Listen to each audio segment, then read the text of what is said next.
మనిషి సాధించిన వైజ్ఞానిక విజయాలలో విద్యుదీకరణ ఈ విద్యుత్ అనేది మన జీవితంలో ఒక భాగంగా మారిపోయింది.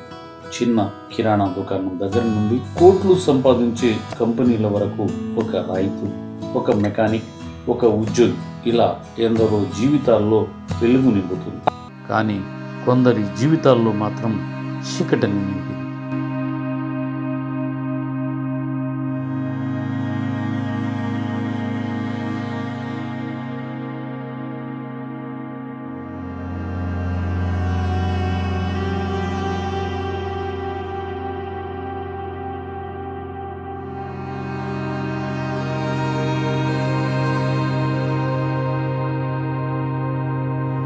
మన దేశంలో విద్యుత్ ప్రమాదాలతో అనేక మంది మరణిస్తున్నారని మనకి తెలుసు. అమెరికా లాంటి అభివృద్ధి చెందిన దేశాల్లో సంవత్సరానికి మరణాల సంఖ్య 160గా ఉంటే మన ఆంధ్రప్రదేశ్లో మాత్రం సుమారు 1000 మందికి పైగా మరణిస్తున్నారని తెలుస్తుంది. ఇలా మరణించిన వారు గ్రామీణ ప్రాంతాల్లో. విద్యుత్ ప్రమాదాలు, వాటి నివారణకు ఒక అవగాహనతో పాటు తప్పనిసరిగా పాటించాల్సిన విషయాలు ఇప్పుడు తెలుసు. మనది వ్యవసాయ ఆధారిత రాష్ట్రం. వ్యవసాయం కోసం వివిధ పరికరాలను వాడుతూ ఉంటాం. వాటిలో పంపు సెట్లు ముఖ్యమైనవి. అయితే ఈ పంపు సెట్లు పని చేయడానికి కావలసిన స్విచ్లు, స్టార్టర్లు, వాటి సంబంధిత వైరింగ్ ఒక స్టార్టర్ బాక్స్ లో ఏర్పాటు చేస్తారని తెలుసు. కొన్నిసార్లు ఈ బాక్సింగ్లకు ఎర్తింగ్ లేకపోవడం మరియు ఆ బాక్సుల్లోని వైర్ల పైన ఉండే ఇన్సులెన్స్ సరిగా లేకపోవడం వల్ల విద్యుత్ వైర్ల నుండి బాక్సులోకి వస్తుంది. ఇలాంటప్పుడు మనం ఆ బాక్స్ ముట్టుకుంటే మనకి షాక్ తగ్గుతుంది. ఈ విద్యుత్ ప్రవాహం గుండె ద్వారా జరిగినట్లయితే మరణం సంభవిస్తుంది.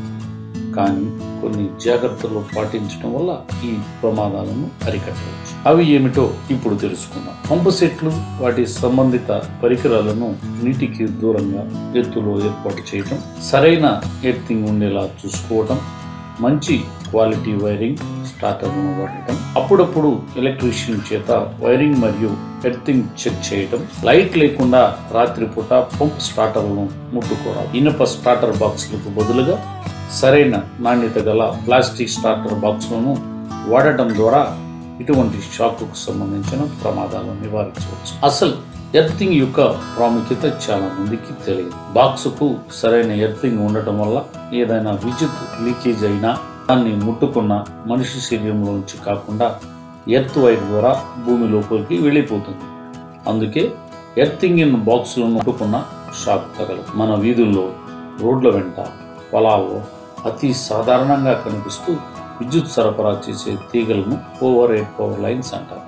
ఇవి 2 రకాలు: లో tension power lines, high tension power lines. తక్కువ దూరాలకు తక్కువ వోల్టేజ్ ద్వారా, ఎక్కువ దూరాలకు ఎక్కువ వోల్టేజ్ ద్వారా ఇవి విద్యుత్తును సరఫరా చేస్తూ ఉంటాయి.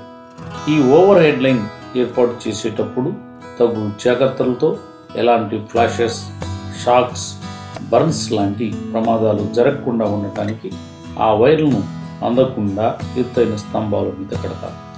విద్యుత్ తీగల్లో కరెంటు ఉన్నది లేనిది మన కంటికి కనిపించదు, చెవులకు వినిపించదు.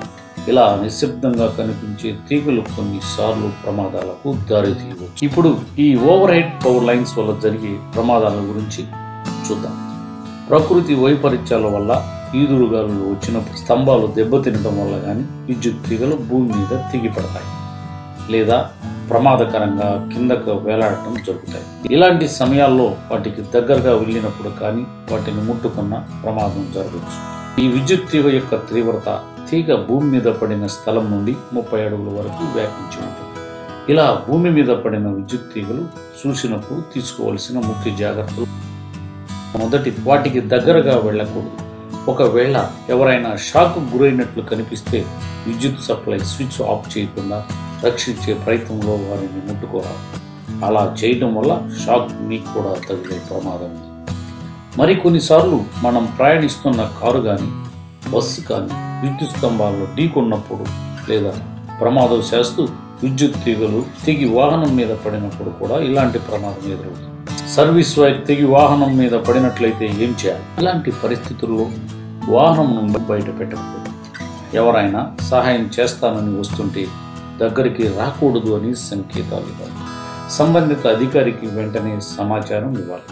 ఎటువంటి సహాయం అందనప్పుడు ఇతర పరిస్థితుల్లో వెంటనే హాపింగ్ అనే పద్ధతి ద్వారా బయటపడవచ్చు. అసలు ఈ హాపింగ్ పద్ధతి అంటే ఏమిటి అనే సందేహం మీకు రావచ్చు. ఇంతవరకు మనం చర్చించుకున్నట్లు తెగిపడిన ప్రదేశంలో 30 అడుగుల వరకు విద్యుత్ ప్రవాహం ఉంటుంది. కాబట్టి బయటపడే క్రమంలో వాహనం యొక్క ఏ భాగాలను ముట్టుకోకుండా వాహనం నుండి జాగ్రత్తగా దూకాలి. ఆ దూకడం సరిగ్గా మీరు ఒక చోట నిలబడేలా బ్యాలెన్స్ కోల్పోకుండా దూకాలి. ఒకేసారి చెయ్యి వాహనంపై, కాళ్ళు భూమిపై ఉంచకూడదు. అలా చేసినట్లయితే షాక్ తప్పదు. బయటపడిన తర్వాత మామూలుగా నడవకూడదు. అలా నడవటం వల్ల ఆ విద్యుత్ వలయానికి ఉన్న కొన్ని లక్షణాల వల్ల మనిషి శరీరంలోకి విద్యుత్ ప్రవహించడంతో షాక్కు గురవుతారు. అలాంటప్పుడు షాక్ను నివారించాలంటే నడవడానికి బదులుగా గెంతుతూ ముందుకు పోవాలి. గెంతేటప్పుడు మీ 2 పదాలు ఎప్పుడూ కలిసి ఉండేలా చూసుకోవాలి. ఒకవేళ గెంతటం కష్టమైతే ఒక కాలికి రెండో కాలికి 2 నుండి 3 ఇంచుల దూరంలో ఉంచుతూ ముందుకు కదలాలి. అలా చేస్తూ 30 అడుగుల వలయాన్ని దాటినట్లయితే ఆ ప్రమాదం నుండి బయటపడినట్లే. బస్సు లేదా ట్రాక్టర్ పైన విద్యుత్ తీగలు తెగిపడితే ఇదే విధమైన పద్ధతిని పాటించాలి. అలాగే కరెంట్ సప్లై ఆగిపోయి పంపు సెట్లు నడవకపోతే రైతులు చాలా ఆందోళన చెందుతారు. లైన్ మ్యాన్ వచ్చి విద్యుత్ సరఫరా సరిచేయడానికి చాలా సమయం పడుతుందని రైతులు ట్రాన్స్ఫార్మర్ దగ్గరకు వెంటనే వెళతారు. అక్కడ ఫీజు కాలిపోయిందని దాన్ని స్వయంగా తామే మార్చడానికి పైకెక్కడానికి ప్రయత్నిస్తారు. ఇది చాలా ప్రమాదకరం. ఇలా చేస్తూ షాక్ తగిలి మరణించిన సంఘటనలు చాలా జరిగాయి. పంట కన్నా ప్రాణం ముఖ్యం అని తెలుసుకుని ఇట్లాంటి పనులు చేయకూడదు. ఇలా చేయటం నేరం కూడా. రథాలు, విగ్రహాలు, ఊరేగింపు సమయాల్లో వాటి యొక్క గోపురాలు విద్యుత్ తీగలకు తగిలే అవకాశం ఉంది. అందువల్ల వాటి యొక్క గోపురాలను విద్యుత్ తీగలకు తగలకుండా చూసుకున్నట్లయితే చాలా వరకు ప్రాణ నష్టాన్ని నివారించవచ్చు.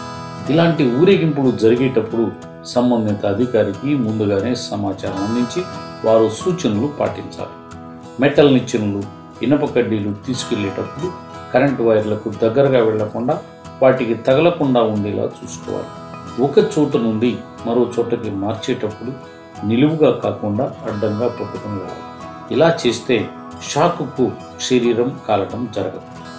క్రేన్తో పనిచేసేటప్పుడు చాలాసార్లు అక్కడ ఉన్న ఓవర్ హెడ్ లైన్కి తగిలి షాక్కు గురవటం జరుగుతుంటుంది. కావున పరిశీలించటానికి ఒక మనిషిని నియమించుకోవాలి. చెట్లు మరియు చెట్టు కొమ్మలు నరికేటప్పుడు దగ్గరలో ఏదైనా కరెంట్ సర్వీస్ వైర్ ఉన్నట్లయితే కరెంట్ ఆఫీసుకు ఫోన్ చేసి వారి అనుమతి తీసుకోవడం అవసరం. గాలిపటాలు విద్యుత్ తీగలలో ఇరుక్కున్నట్లయితే లాగకుండా ఉండటం వల్ల షాక్ ఆర్క్ ప్లస్ నుండి తప్పించు. మహిళలు బట్టలు ఆరబెట్టే సమయాల్లో గోడలకు రంగులు వేసేటప్పుడు దగ్గరగా ఉన్న విద్యుత్ తీగలను గమనించుకుంటూ వాటికి దూరంగా ఉండి జాగ్రత్తలు పాటించినట్లయితే వాటిని నివారించవచ్చు. కేవలం విద్యుత్ తీగలు తాగటం వల్లనే విద్యుత్ ప్రమాదాలు గురవుతారనుకోవటం అపోహ మాత్రం. కొన్నిసార్లు వాటి దగ్గరగా వెళ్ళినా వాటికున్న విద్యుత్ తీవ్రత వల్ల ప్రమాదాలు జరగవచ్చు. కావున ఇటువంటి ప్రమాదకరమైన విద్యుత్ తీగలకు ఎట్టి పరిస్థితుల్లో అయినా కనీసం 10 నుండి 30 అడుగుల దూరంలో ఉండటం అవసరం. మనం జాగ్రత్తలు పాటించడం వల్ల ప్రమాదాల బారి నుండి తప్పించుకోవచ్చు. ఓవర్ హెడ్ లైన్స్ను గుర్తించడం. మీరు మరియు మీ ఉపకరణాలు ఓవర్ హెడ్ లైన్స్కి 10 అడుగుల దూరంలో ఉండేలా చూసుకోండి. విద్యుత్ తీగలకు ఆనుకొని ఉన్న ఏ వస్తువునైనా తాకరాదు. విద్యుత్ తీగలకు దగ్గరగా ఉన్న ఇనుప కంచెల వద్ద జాగ్రత్తగా ఉండాలి. మెటల్ లైడర్స్ను తరలించేటప్పుడు నిలువుగా కన్నా అడ్డంగా తరలించాలి. వాహనాలు బయలుదేరి ముందే వాటి పరికరాల ఎత్తుని తగ్గించుకోవాలి. నీటి పిచికారీ వ్యవస్థ విద్యుత్ తీగలపై పడకూడదు. తెగినప్పుడు ఆ స్థలం నుండి 35 అడుగుల దూరంలో ఉండాలి.